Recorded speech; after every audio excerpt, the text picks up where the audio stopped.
Akalar ukalar. Bu opani gapini bir eshitdinglarmi? Kelindi kopekka ilishmayaptimi uyda?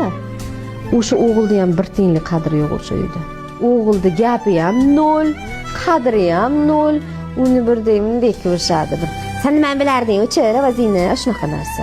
Hurmati yo'q u uyda.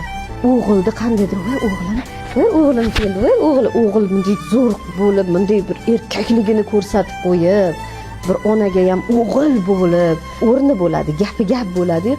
Ana shu joyda kelinda ham hurmati bo'ladi. Sevinch Mo'minova to'g'ri gapirdi.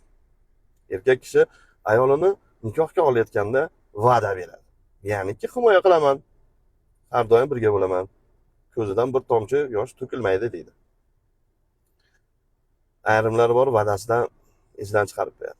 Uyga kelganda kelinni qulday muomala qilishadi, himoya qilmaydi. Qaynisi